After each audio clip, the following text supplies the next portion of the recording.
অনেক পুরনো সময়ের কথা, যখন শহরের ধারে একটি ছোট বস্তি ছিল।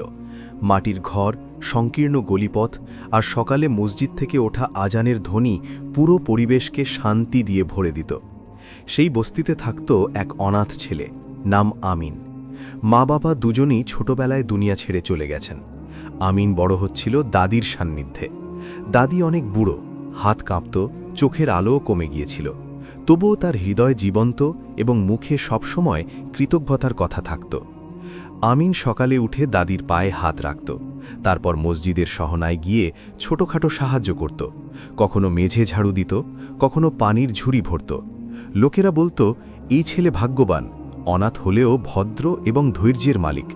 কিন্তু কেউ জানত না আমিনের হৃদয়ে কত নিঃশব্দ দুঃখ।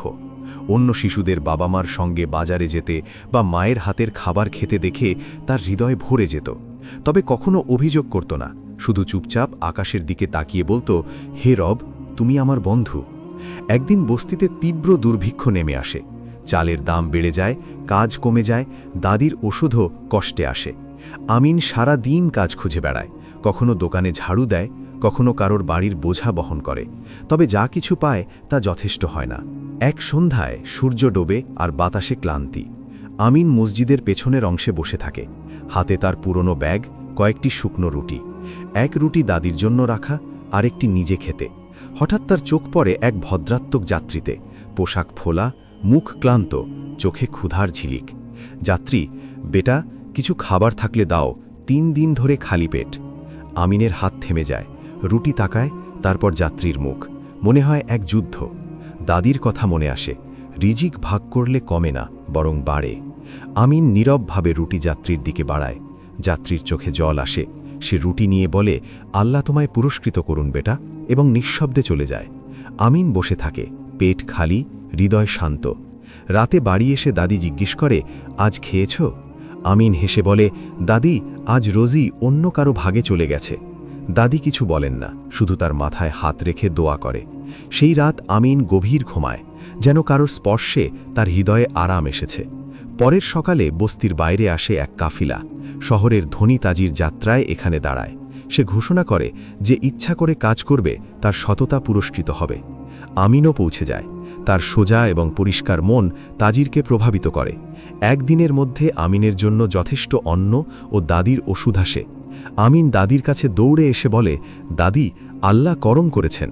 দাদির চোখে জল আসে, বলে, বেটা, এটি ধৈর্য ও সৎ মনোভাবের ফল। রাতের বেলা আমিন মসজিদের সহনায় দিয়ে গেলে দূরে সেই যাত্রীকে দেখে। তিনি দোয়া করে চলে যান। আমিনের হৃদয়ে এক অদ্ভুত অনুভূতি জাগে। মনে হয় গল্প এখানেই শেষ নয়, বরং শুরু হয়েছে। সে আকাশের দিকে তাকিয়ে নীরবে বলে, হে রব, আমাকে সর্বদা সঠিক পথে রাখো। সেই নীরব দোয়ার সঙ্গে আমিনের প্রথম যাত্রার মোড় স্থির হয়। আগামী দিনে তার জীবন ও পরীক্ষার অপেক্ষা করছিল। সকালে ঘুম থেকে চোখ খুলতেই মসজিদের আজানের ধ্বনি। দাদি উঠে বসেছেন চুল্লির কাছে, হালকা রুটি সেঁকছেন। আমিনও উঠে বসে বলে, দাদি, আজ আমি আবার কাজের জন্য যাব। দাদি হেসে বলেন, বেটা, কাজ অবশ্যই করো, কিন্তু নিজের রুহুকে কখনো ক্ষুধার্ত রাখো না। আমিন দাদির কথা বোঝার চেষ্টা করল, তবে তার মন তখন শুধু একটিই ভাবছে, কাজ থেকে রোজি আসে। সে দ্রুত মসজিদে গেল, সেখানে সাহায্য করল এবং তারপর তাজিরের কফিলের কাছে পৌঁছল। তাজির, লড়কে, আজ আমরা শহরের ভিতরে যাব, পথে অনেক পরীক্ষা হবে। আমিন ভয়ে শ্রদ্ধাসহ, আমি প্রস্তুত। কফিলা শহরের মধ্য দিয়ে গেলে আমিন নতুন জগতের এক রং দেখল। বড় বড় দোকান, দর কষাকষির আওয়াজ, মানুষের মুখে লোভ ও আকাঙ্ক্ষা উভয়ই স্পষ্ট। তাজির আমিনকে একটি কাপড়ের দোকানে রাখলেন। এখান থেকে হিসাব দেখো, কারো সঙ্গে মিথ্যা বলো না। আমিন প্রথমবার এত বড় দায়িত্ব অনুভব করল। দোকানে আসা মানুষগুলো দেখতে চাইছে, দরদাম করছে। আমিন সব সত্যের সাথে নথিভুক্ত করল। দিনের মধ্যে একজন চতুর লোক এলো। তার ভেসে ওঠা লিবাসই জানাচ্ছে চালাক এবং দ্রুত বুদ্ধির মানুষ। লোকটি, বেটা, যদি তুমি হিসেবের কিছু উপরে নিচে করে দাও, তোমারও কিছু পাওয়া যাবে। আমিনের হৃদয়ে দ্রুত ধুকধুক করতে লাগল। দাদির মুখ, মসজিদের সহন, সেই যাত্রী যে রুটি নিয়েছিল, সব মনে পড়ল। আমিন ধীরে কিন্তু দৃঢ়ভাবে, আমি এটা করতে পারি না। লোকটি হেসে বলল, অনাথ, জীবন কঠিন, সুযোগ আর আসবে না। আমিন তার চোখের দিকে তাকিয়ে বলল, আমার রোজি আমার রবের হাতে। লোকটি রেগে চলে গেল। আমিনের হাত কাঁপছিল, কিন্তু হৃদয় শান্ত। সন্ধ্যায় তাজির ফিরে এলেন, হিসাব দেখে বিস্মিত। আজকাল এত সততা বিরল। আমিনকে আরও বেশি পুরস্কৃত করলেন। আমিন বাজার থেকে দাদির জন্য ঔষধ এবং কিছু অন্ন নিয়ে এলো। পথে দেখল সেই লোক আবার অন্য কাউকে ধোঁকা দেওয়ার চেষ্টা করছে। লোকজন চিৎকার করছে। আমিন শুধু মাথা নত করে দিল। দাদিকে সব কিছু জানালো। দাদি, বেটা, সত্যের বোঝা ভারী, কিন্তু ফল মধুর। রাতের বেলা আমিনের ঘুম কম হলো। শহরের দৃশ্য চোখের সামনে ঘুরছে, ধনী ও গরিবের ফারাক, সত্য ও মিথ্যার রেখা, নিজের অনাথত্বের বোঝা। পরের দিন তাজির ঘোষণা করলেন, কফিলা পরবর্তী শহরের দিকে যাবে। যিনি চান সঙ্গে চলতে পারেন। আমিনের জন্য সিদ্ধান্ত সহজ নয়, দাদিকে ছাড়া কষ্ট। রাতে দাদি বললেন, বেটা, জ্ঞান ও অভিজ্ঞতাও রোজির মতো, যত বেশি পথ চলবে তত বৃদ্ধি পাবে। আমিন কাঁদতে কাঁদতে বলল, আমি দ্রুত ফিরে আসব। সফরের সময় কফিলা মরুভূমি পার হল। সূর্য তীব্র, পানি কম, ধৈর্যের পরীক্ষা। একদিন একটি উট পড়ে গেল। সবাই আতঙ্কিত, তাজির চিন্তিত। আমিন, যদি অনুমতি থাকে আমি চেষ্টা করব। সে উটকে পানি দিল, ঘাড়ে সহায়তা করল। ধীরে ধীরে উট উঠল। তাজির, তুমি শুধু সততার নয়, দয়ালুও। রাতের সময় কফিলা বিশ্রামে। কিছু দরিদ্র যাত্রীরা বাইরে বসে, তাদের কাছে পানি নেই। আমিন নিজের অংশ দিয়ে দিল। কেউ বলল, নিজে কি করবে? আমিন, যা রব চায়। সেই রাত আকাশের তারা খুদ গাছের মনে হল। আমিন অনুভব করল, প্রতিটি পরীক্ষা তাকে শিক্ষা দিচ্ছে। ধৈর্য, সততা, সহানুভূতি, বিশ্বাস। অনাথ হওয়া শুধুই অভাব নয়, দায়িত্ব।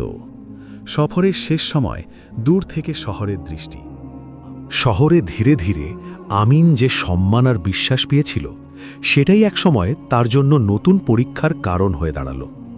কারণ পৃথিবীতে যেখানে আলো থাকে সেখানে ছায়াও বড় হয়ে যায়।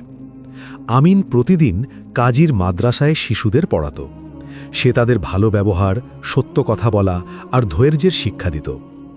তার কথা ছিল শান্ত, কণ্ঠ ছিল নরম, তাই শিশুরা মন দিয়ে তার কথা শুনত। কিন্তু মাদ্রাসার কিছু পুরনো কর্মচারী আর শহরের কয়েকজন প্রভাবশালী মানুষ এতে খুশি ছিল না। তারা ভাবতে লাগল, একজন অনাথ ছেলে এত দ্রুত মানুষের মনে জায়গা করে নিচ্ছে কেন? তাদের মধ্যেই একজন ছিল হামিদ। একসময় সে কাজীর কাছাকাছি ছিল, কিন্তু তার কঠোর স্বভাব আর খারাপ কথাবার্তার জন্য তাকে দূরে সরিয়ে দেওয়া হয়েছিল। এই কারণে হামিদের মনে আমিনের প্রতি গভীর হিংসা জন্মেছিল। সে প্রায়ই মানুষের কানে কানে কথা বলতো, এই ছেলেটা এতটা সরল নয়, এত চুপচাপ থাকার পেছনে নিশ্চয়ই কোনো কৌশল আছে।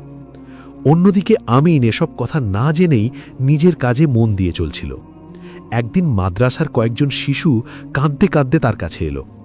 তারা বলল, উস্তাদ, মানুষ বলছে আপনি নাকি কাজীর বিশ্বাস পাওয়ার জন্য মিথ্যে কথা বলেছিলেন। এই কথাগুলো আমিনের হৃদয়ে খুব আঘাত করল। তবুও সে শিশুদের মাথায় হাত রেখে শান্তভাবে বলল, বাবা, সত্য চিৎকার করে বাঁচে না, সত্য ধৈর্যের মধ্যে বেঁচে থাকে। কিন্তু সেই দিন থেকেই সে বুঝতে পারল শহরের পরিবেশ বদলাতে শুরু করেছে। কয়েকদিন পর কাজী তাকে ডেকে পাঠালেন। এইবার তার কণ্ঠে আগের মতো কোমলতা ছিল না।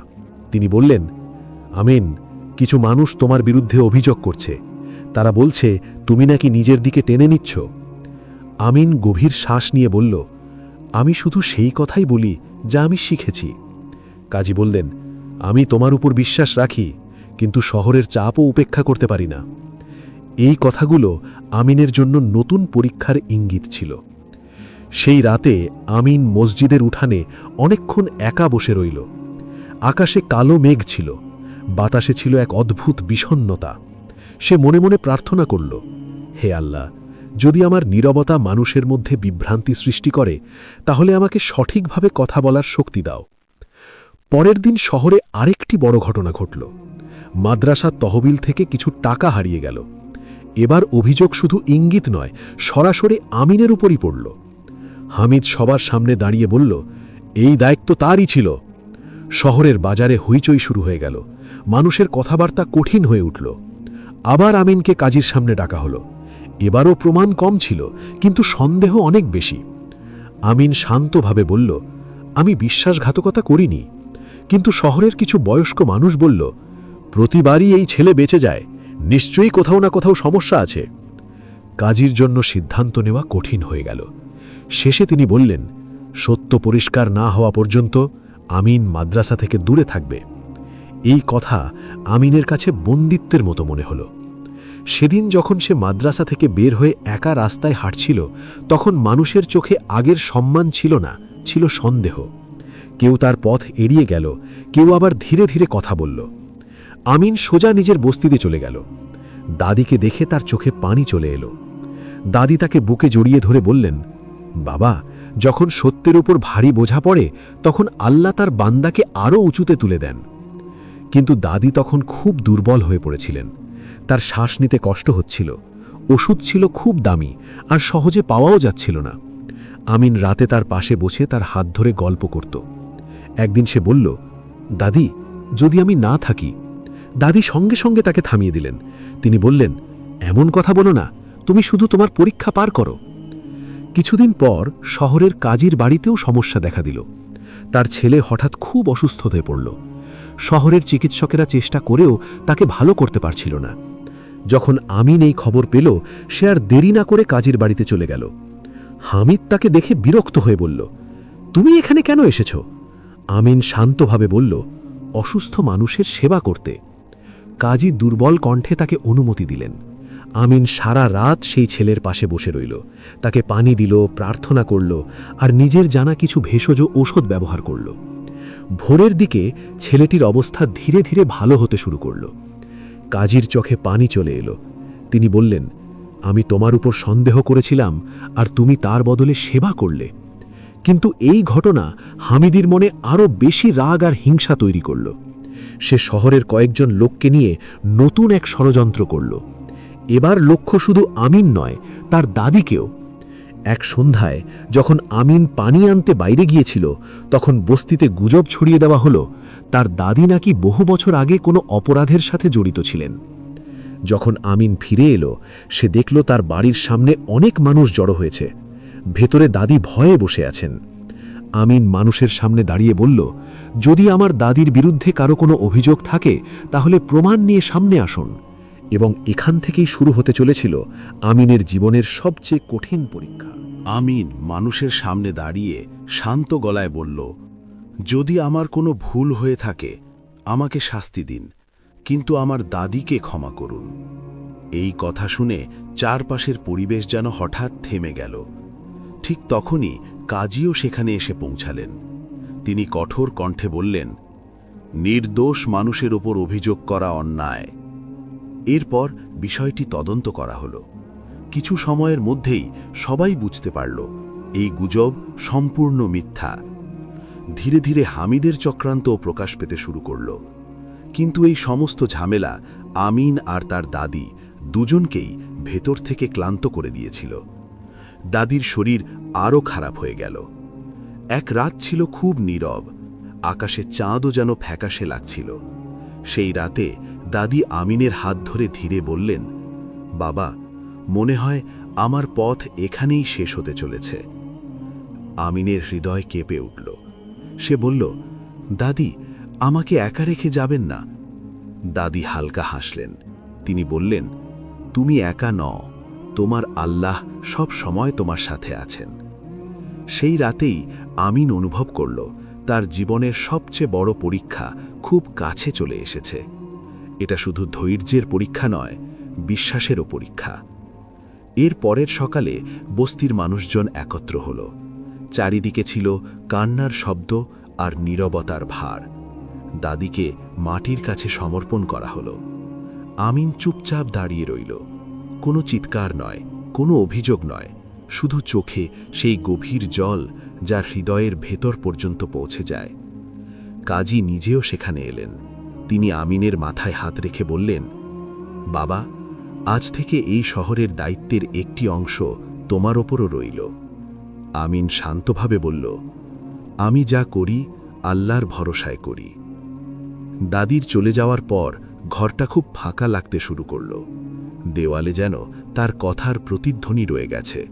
চুলা ঠান্ডা, খাট খালি। রাতে মাঝে মাঝে ঘুম ভেঙে গেলে আমিন দাদির হাত খুঁজতে চেষ্টা করত।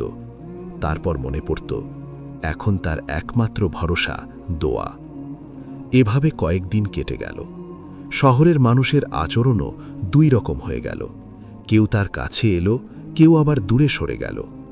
হামিদ আর তার সঙ্গীরা আপাতত চুপ ছিল, কিন্তু তাদের নীরবতার ভেতরেও ষড়যন্ত্র লুকিয়েছিল। একদিন খবর এলো, শহরের বাইরে কিছু তরুণ পথ হারিয়ে গোলমাল সৃষ্টি করছে। কাজী উদ্বিগ্ন হয়ে পড়লেন। শহরের প্রবীণরা একত্র হলেন। আমিনও সেখানে উপস্থিত ছিল। কেউ বলল ওদের কঠোরভাবে শাস্তি দিতে হবে, কেউ বলল কঠিন ব্যবস্থা নেওয়া দরকার। আমিন শান্তভাবে বলল, যাদের কোনো পথ প্রদর্শক নেই তাদের কঠোরতা দিয়ে নয়, দয়া দিয়ে পথ দেখাতে হয়। সবার মধ্যে নীরবতা নেমে এলো। কাজী আমিনের দিকে তাকিয়ে বললেন, বাবা, তুমি কি এই দায়িত্ব নিতে পারবে? আমিনের মনে দাদির কথা ভেসে উঠল। জ্ঞান আর ধৈর্য জীবিকার মতো, যত ব্যবহার করা যায় তত বাড়ে। সে মাথা নিচু করে বলল, নিয়ত পরিষ্কার থাকলে চেষ্টা অবশ্যই করা যায়। পরের দিন আমিন শহরের বাইরে সেই তরুণদের কাছে গেল। সে তাদের সাথে বসে কথা বলল, তাদের কষ্টের গল্প শুনল। কেউ বাবার অত্যাচার থেকে পালিয়ে এসেছে, কেউ দারিদ্র্যের কারণে পথ হারিয়েছে, কেউ খারাপ সঙ্গের কারণে বিপথে গেছে। আমিন নিজের অনাথ জীবনের গল্প বলল, দাদির উপদেশের কথা বলল। সে বলল, যদি পথ ভুল হয়ে যায়, ফিরে আসাও এক ধরনের ইবাদত। ধীরে ধীরে সেই তরুণদের হৃদয় নরম হয়ে এলো। কিন্তু হামিদ এসব দেখে আরও বিরক্ত হয়ে উঠল। সে আবার কাজীর কানে কানে কথা বলতে শুরু করল। বলল, আমিন শহরের বাইরে নিজের দল তৈরি করছে। আবার সন্দেহের কথা ছড়াতে শুরু করল। কাজী আবার আমিনকে ডেকে পাঠালেন। এইবার তার চোখে কঠোরতার চেয়ে কষ্ট বেশি ছিল। তিনি বললেন, বাবা, শহরের মানুষের কথা খুব দ্রুত ছড়ায়। আমিন শান্তভাবে বলল, সত্যকে সব সময় পরীক্ষার মধ্যে দিয়ে যেতে হয়। এই সময় সেই তরুণদের একজন হঠাৎ অসুস্থ হয়ে পড়ল। কেউ তার কাছে যেতে চাইছিল না, কিন্তু আমিন তার পাশে বসে রইল। সে সারা রাত জেগে তার সেবা করল, তার জন্যে দোয়া করল। সকালে ছেলেটির অবস্থা কিছুটা ভালো হয়ে গেল। সে আমিনের পা ধরে বলল, আজ আপনার মধ্যে আমি মায়ের স্নেহ অনুভব করেছি। এই দৃশ্য দেখে অনেক মানুষের হৃদয় বদলে গেল। শহরে কথা ছড়িয়ে পড়ল। আমিন শুধু কথা বলে না, কাজ দিয়েও প্রমাণ করে। হামিদের জন্য পরিস্থিতি কঠিন হয়ে উঠতে লাগল, কিন্তু আমিনের জীবন তখনও সহজ ছিল না। রাতের নীরবতায় আবার একাকিত্ব তাকে ঘিরে ধরত। দাদির অভাব আরও বেশি অনুভূত হতো। সে মসজিদের উঠোনে বসে আকাশের দিকে তাকিয়ে বলতো, হে আল্লাহ, আমাকে ভেঙে পড়া থেকে রক্ষা করুন। এই দোয়ার মধ্যে দিয়েই আমিন জীবনের এক নতুন অধ্যায়ে প্রবেশ করল। এখন সে শুধু নিজের পরীক্ষার মধ্যে নেই, সে অন্য মানুষের জন্যেও এক আশ্রয় হয়ে উঠছে। কিন্তু এই পথে তাকে একদিন নিজের সবচেয়ে মূল্যবান জিনিস, তার নীরবতাও ত্যাগ করতে হবে। আর তখনই তার জীবন। শহরের রাস্তায় এখন অদ্ভুত এক পরিবেশ তৈরি হয়েছে। কেউ আমিনকে দেখে থেমে সালাম করছে, আবার কেউ কথা বলতে বলতে হঠাৎ চুপ হয়ে যাচ্ছে। আমিন সবই বুঝতে পারছিল, কিন্তু সে শুধু হাসি মুখেই সবার দিকে তাকাত। যখন সে মাদ্রাসায় পৌঁছাল, দেখল শিশুরা আগের চেয়ে অনেক বেশি চুপচাপ। মনে হচ্ছিল তারাও বুঝতে পারছে আজ কিছু একটা ঘটতে চলেছে। আমিন তাদের পড়ানো শুরু করল, কিন্তু তার মন বারবার অন্যদিকে চলে যাচ্ছিল। তার মনে পড়ছিল দাদির সেই কথা, যখন আল্লাহ কোনো বান্দার কাছ থেকে বড় কাজ নিতে চান, তখন ধীরে ধীরে তার জীবনের সব ভরসা সরিয়ে দেন। দুপুরের দিকে কাজীর কাছ থেকে খবর এলো, শহরের একটি বড় সভা বসবে। সেখানে আমিনকেও ডাকা হয়েছে। আমিন গভীর শ্বাস নিল। সে বুঝতে পারল এই সভা সাধারণ কোনো সভা নয়। যখন সে সেখানে পৌঁছাল, দেখল শহরের বয়োজ্যেষ্ঠ মানুষ, ব্যবসায়ী, মাদ্রাসার কর্মচারী এবং কিছু রাগী স্বভাবের লোক সবাই উপস্থিত। হামিদও এক কোণে দাঁড়িয়েছিল। তার চোখে আগের সেই হিংসার আগুন এখনও জ্বলছিল। কাজী সভা শুরু করলেন। তিনি বললেন, শহরের কিছু মানুষ বলছে আমিন তার কথা দিয়ে মানুষের মধ্যে নতুন ধরনের চিন্তা ছড়াচ্ছে। এই কথা শুনতেই সভার মধ্যে ফিসফাস শুরু হয়ে গেল। আমিন চুপ করে দাঁড়িয়ে রইল। কাজী তাকে জিজ্ঞেস করলেন, বাবা, তুমি কি বলতে চাও? সেই মুহূর্তে আমিন অনুভব করল এখন আর শুধু চুপ থাকার সময় নয়। সে ধীরে কিন্তু পরিষ্কার কণ্ঠে বলল, আমি শুধু এটুকুই বলি, যাদের দেখার কেউ নেই তাদের ঠেলে দূরে না দিয়ে সাহায্যের হাত বাড়িয়ে দেওয়া উচিত। কিছু মানুষ মাথা নাড়ল, কিছু মানুষ মুখ ফিরিয়ে নিল। হামিদ সঙ্গে সঙ্গে বলে উঠল, এই ধরনের কথা শহরকে দুর্বল করে দেয়। আমিন তার দিকে তাকিয়ে শান্তভাবে বলল, অন্যায় দিয়ে কখনো শক্তি তৈরি হয় না। এই কথা শুনে সভায় গভীর নীরবতা নেমে এলো। কাজী সভা শেষ করলেন, কিন্তু কোনো সিদ্ধান্ত ঘোষণা করলেন না। আমিন বুঝতে পারল এটা শুধু শুরু। এরপর শহরে দুই ধরনের চিন্তা স্পষ্ট হয়ে উঠল।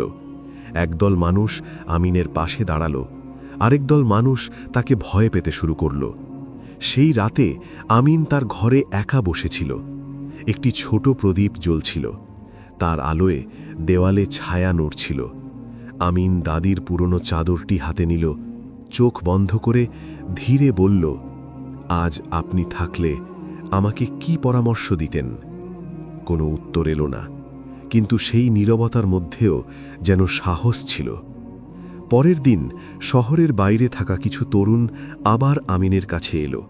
তারা বলল, তাদের উপর কঠোর নিয়ম চাপিয়ে দেওয়া হয়েছে, খাবার পাওয়াও কঠিন হয়ে গেছে। এই কথা শুনে আমিন কাজীর কাছে যাওয়ার সিদ্ধান্ত নিল। পথে কয়েকজন মানুষ তাকে থামিয়ে বলল, বাবা, নিজেকে বিপদে ফেলো না। আমিন শান্তভাবে বলল, যদি সত্যকে কঠিন মনে হয় তাহলে মিথ্যা খুব সহজ হয়ে যায়। সে কাজীর কাছে গিয়ে সব কথা বলল। কাজীর মুখে তখন ক্লান্তির ছাপ ছিল। তিনি বললেন, শহরের রাজনীতি খুব কঠিন বিষয়। আমিন উত্তর দিল, কঠোরতা দিয়ে মানুষের মন জয় করা যায় না। সেই রাতেই শহরে গুজব ছড়িয়ে পড়ল, হয়তো আমিনকে শহর থেকে বের করে দেওয়া হবে। এই খবর শুনে সেই তরুণরা আর কিছু দরিদ্র মানুষ খুব উদ্বিগ্ন হয়ে পড়ল। লোকজন লুকিয়ে লুকিয়ে আমিনের বাড়িতে আসতে লাগল। কেউ খাবার এনে দিল, কেউ শুধু দোয়া করল, কেউ আবার নীরবে বসে থাকল। আমিন তখন অনুভব করল সে আর একা নেই, কিন্তু তার সাথে সাথে তার মনে একটা ভয়ও জন্মালো, হয়তো এটা কোনো বড় ঝড়ের আগাম সংকেত। আর সত্যি সেই ঝড় বেশি দেরি করল না। এক সকালে শহরের দরজার কাছে ঝগড়া শুরু হয়ে গেল। কিছু তরুণ আর শহরের পাহারাদাররা মুখোমুখি হয়ে গেল। পরিস্থিতি দ্রুত খারাপ হতে লাগল। হামিদ সুযোগ পেয়ে কাজীর কানে বলল, এই সবের কারণ আমিন। ঠিক তখনই আমিন সেখানে পৌঁছাল। সে সবার মাঝে দাঁড়িয়ে বলল, রক্তপাত দিয়ে কোনো সমস্যার সমাধান হয় না। একজন রাগী মানুষ চিৎকার করে বলল, তুমি কে যে আমাদের মাঝে কথা বলবে?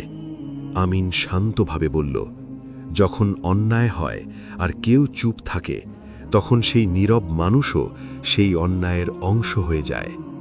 এই কথাটি যেন আগুনকে থামিয়ে দিল। মানুষ ধীরে ধীরে থেমে গেল, কিছু লোক হাত নামিয়ে নিল। ঠিক তখনই কাজী সেখানে এসে পৌঁছালেন। তিনি কঠোর কণ্ঠে বললেন, থামো। এভাবেই বড় রক্তপাতের ঘটনা থেকে শহর রক্ষা পেল। কিন্তু হামিদের জন্য এটা আর সহ্য করা সম্ভব হচ্ছিল না। সে মনে মনে স্থির করল, এবার যেভাবেই হোক আমিনকে থামাতে হবে। সেই রাতেই আমিনের বাড়ির বাইরে কিছু ছায়া ঘোরাফেরা করছিল।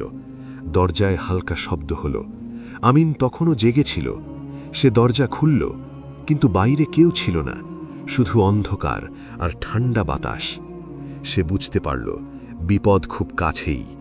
তবুও তার মনে ভয়ের সাথে এক অদ্ভুত শান্তিও ছিল, যেন যা হওয়ার তা হবেই।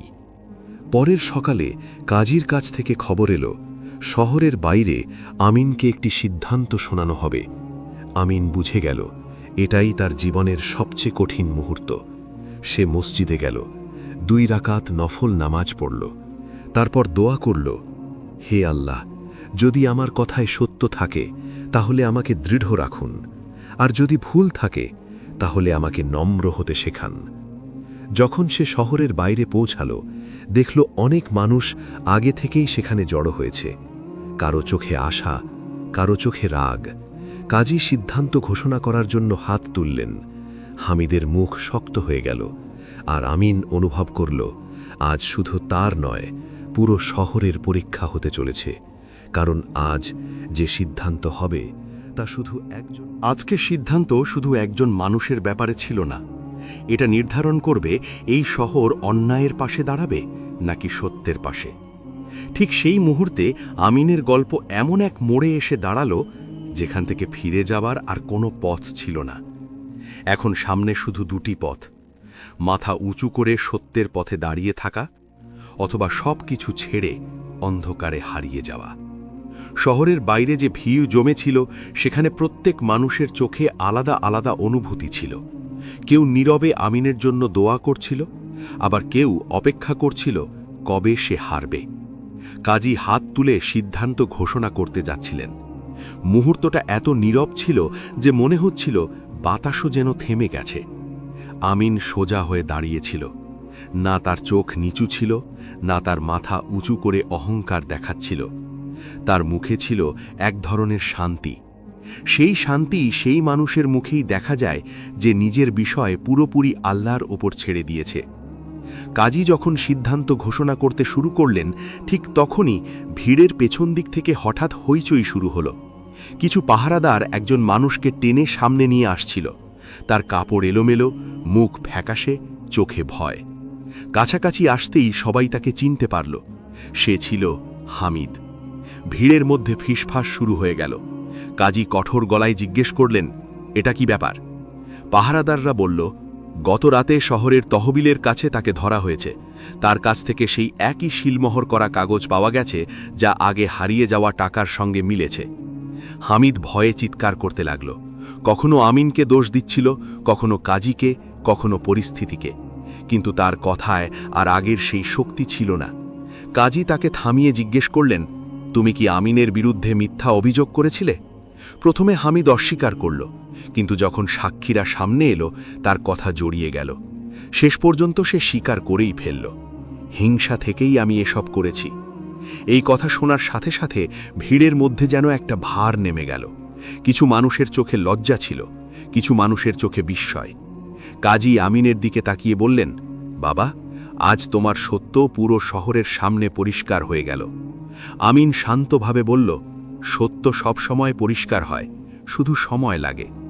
কাজী হামিদের শাস্তির ঘোষণা দিতে যাচ্ছিলেন। ঠিক তখনই আমিন সামনে এগিয়ে এলো। সে বলল, যদি অনুমতি দেন আমি কিছু বলতে চাই। ভিড় আবার নীরব হয়ে গেল। আমিন বলল, সে যা করেছে তা ভুল, কিন্তু যদি তাকে বদলানোর সুযোগ দেওয়া হয় তাহলে হয়তো একদিন সেও মানুষের উপকারে আসতে পারবে। বিস্ময়ে মানুষ একে অপরের দিকে তাকালো। হামিদও মাথা নিচু করে ফেলল।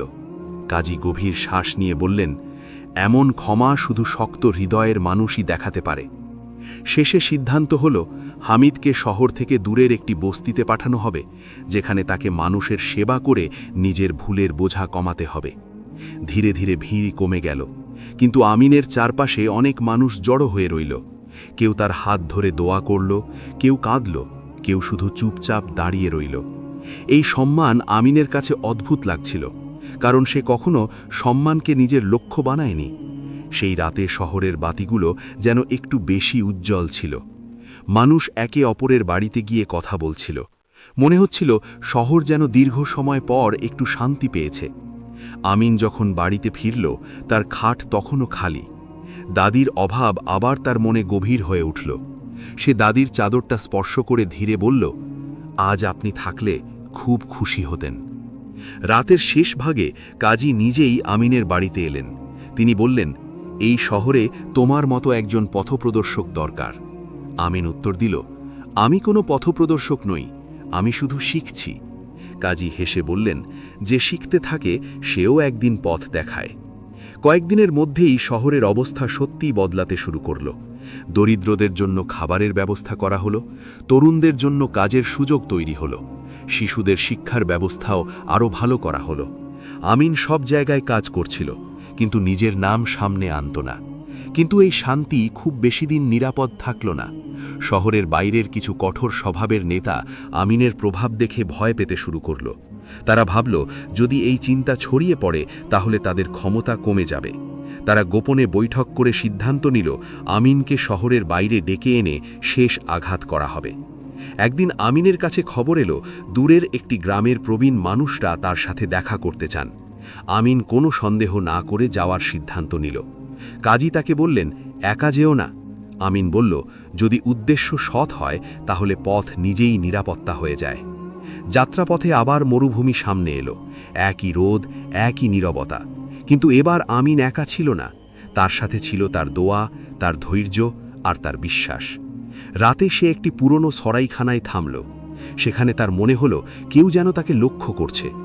বাতাসে বিপদের আভাস ছিল, তবুও তার মনে এক অদ্ভুত বিশ্বাস ছিল যে পরীক্ষা সামনে আসছে, তা তাকে ভাঙতে নয় বরং আরও শক্ত করতে আসছে। আর সেই অন্ধকার রাতেই আমিনের গল্প আবার এমন এক জায়গায় এসে থামল, যেখান থেকে পরের সকাল হয়তো নিয়ে আসবে তার জীবনের সবচেয়ে বড় ত্যাগের পরীক্ষা, অথবা এমন এক সত্য যা সারা জীবনের জন্য মানুষের কাছে উদাহরণ হয়ে থাকবে। সেই রাতের অন্ধকার শুধু রাতের অন্ধকার ছিল না, এটা ছিল সেই যাত্রার অন্ধকার, যেখানে আমিনের বিশ্বাস, ধৈর্য আর সাহসের শেষ পরীক্ষা অপেক্ষা করছিল। যখন সে খাটে শুয়েছিল তখন তার মনে হচ্ছিল প্রতিটি নিঃশ্বাসের সাথে যেন তার ভাগ্যের পাতা উল্টে যাচ্ছে। দরজার ফাঁক দিয়ে যখন বাতাস ঢুকছিল তখন প্রদীপের শিখা কেঁপে উঠছিল, আর সেই সঙ্গে এক মুহূর্তের জন্য আমিনের হৃদয়ও কেঁপে উঠত। কিন্তু তখনই সে চোখ বন্ধ করে দাদির কথা মনে করত। বাবা, যখন ভয় খুব বেড়ে যায় তখন বুঝবে সাহায্য খুব কাছেই আছে। ভোর হওয়ার আগেই তার ঘুম ভেঙে গেল। আকাশে তখনও কয়েকটি তারা জ্বলছিল, চারদিকে হালকা ঠান্ডা বাতাস। আমিন অজু করার জন্য বাইরে বের হল।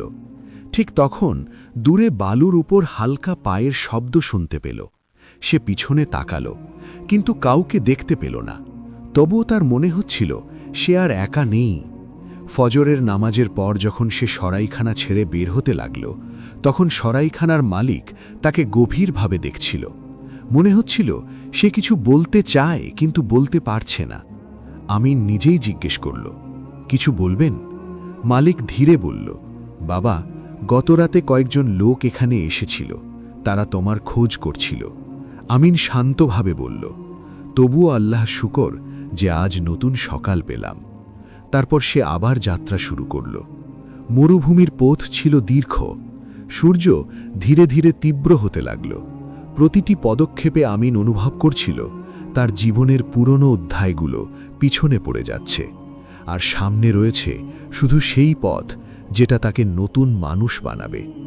দুপুরের দিকে সে একটি ছোট গ্রামের কাছে পৌঁছল, কিন্তু সেখানে পৌঁছে সে অবাক হয়ে গেল। গ্রামের দরজা বন্ধ, চারদিকে ভয়ের ছায়া। সে একজন বৃদ্ধকে ডাকল। বৃদ্ধ ধীরে কাছে এসে বললেন, বাবা, এখান থেকে ফিরে যাও, এই জায়গা এখন শান্তির নয়।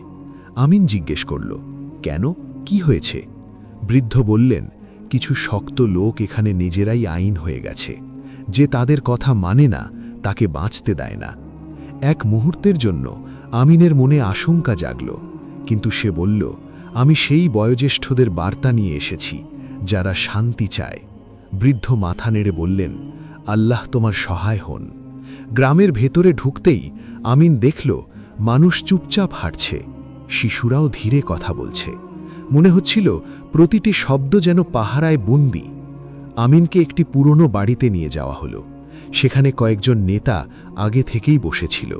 তাদের মুখ কঠিন, চোখে সন্দেহ, কথায় তীক্ষ্ণতা। তাদের একজন বলল, তুমি কি সেই মানুষ যে শহরে গোলমাল থামানোর কথা বলে বেড়াও? আমিন ভদ্রভাবে বলল, আমি গোলমাল নয়, শান্তির কথা বলি। আরেকজন নেতা হেসে বলল, শান্তি দুর্বলদের কাজ। আমিন শান্ত কিন্তু দৃঢ় কণ্ঠে বলল, দুর্বলতা অন্যায়ে থাকে, দয়ায় নয়। এই কথা শুনে তারা একে অপরের দিকে তাকালো। তারপর আরেকজন বলল, যদি সত্যিই শান্তি চাও তাহলে আমাদের প্রতি তোমার আনুগত্য দেখাও। আমিন জিজ্ঞেস করল, কিভাবে? নেতা বলল, শহরে ফিরে যাও, কাজীর কাছে আমাদের জন্য পথ সহজ করে দাও। আমিন সঙ্গে সঙ্গে বুঝে গেল তারা তাকে নিজের বিবেক বিক্রি করতে বলছে। তার হৃদয়ে আগুন জ্বলে উঠল, কিন্তু তার মুখ শান্তই রইল। সে বলল, আমি কারো বিরুদ্ধে ষড়যন্ত্রের অংশ হতে পারি না। এই কথা শুনে ঘরের পরিবেশ বদলে গেল, কথাবার্তা কঠোর হয়ে উঠল। একজন নেতা রাগে বলল, তাহলে তুমি এখান থেকে জীবিত ফিরে যেতে পারবে না। এই প্রথমবার আমিন নিজের জীবনের সত্যিকারের বিপদ অনুভব করল। তাকে একটি অন্ধকার ঘরে বন্দি করে রাখা হলো, না পানি না আলো, শুধু একটি ছোট অন্ধকার কক্ষ। সেখানে বসে আমিন নিজের পুরো জীবন এক মুহূর্তে মনে করল। মা বাবার স্মৃতি, যা সে কখনো পুরোপুরি অনুভব করতে পারেনি, দাদির স্নেহ, মসজিদের উঠান, ক্ষুধার্ত পথিকের চোখ, শহরের সমস্যা, আর এখন এই অন্ধকার ঘর। তার ঠোঁট নড়তে লাগল।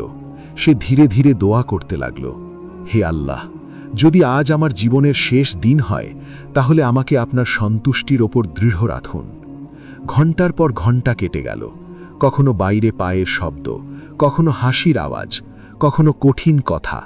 আমিনের শরীর ক্লান্ত হয়ে পড়ছিল, কিন্তু তার আত্মা আরও শক্ত হয়ে উঠছিল। হঠাৎ গভীর রাতে দরজা খুলে গেল। একজন তরুণ ভেতরে ঢুকল। তার চোখে অন্যদের মতো কঠোরতা ছিল না, বরং ছিল দ্বিধা।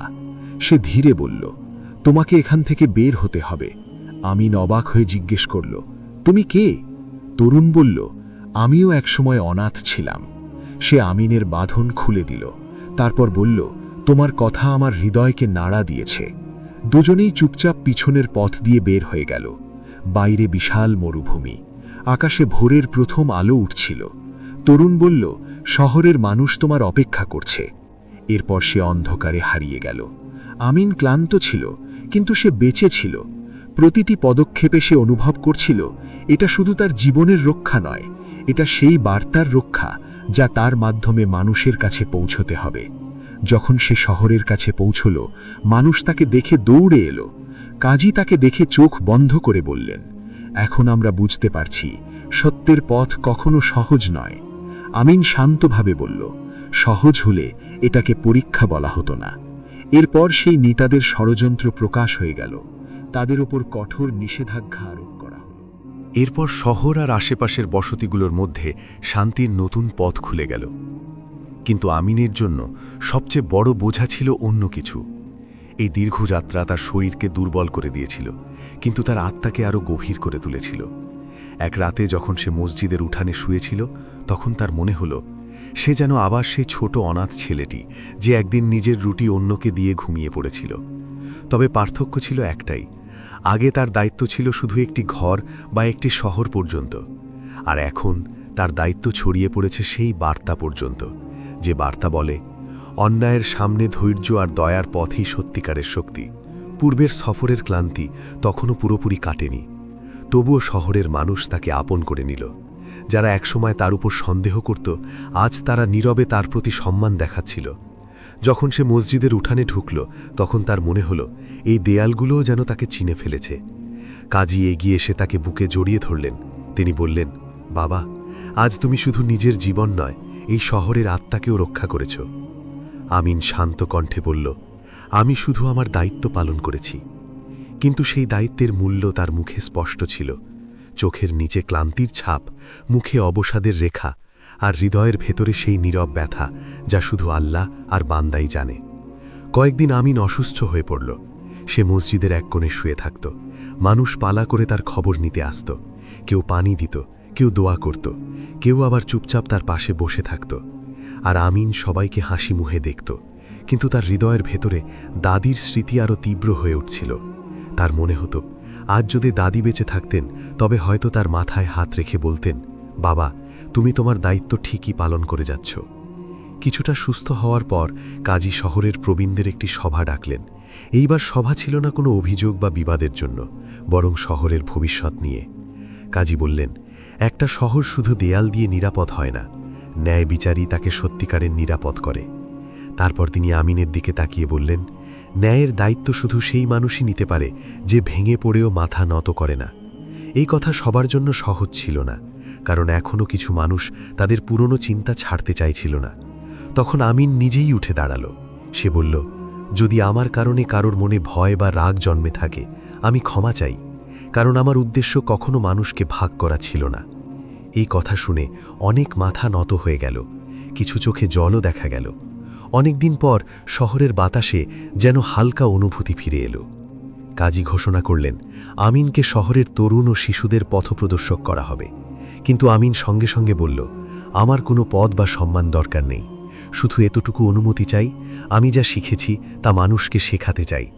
তারপর ধীরে ধীরে শহর বদলাতে শুরু করল। যে তরুণরা আগে রাগে পাথর তুলে নিত, তারা এখন কাজ খুঁজতে শুরু করল। যে শিশুরা রাস্তায় ঘুরে বেড়াত, তারা এখন মসজিদ আর মাদ্রাসায় যেতে লাগল।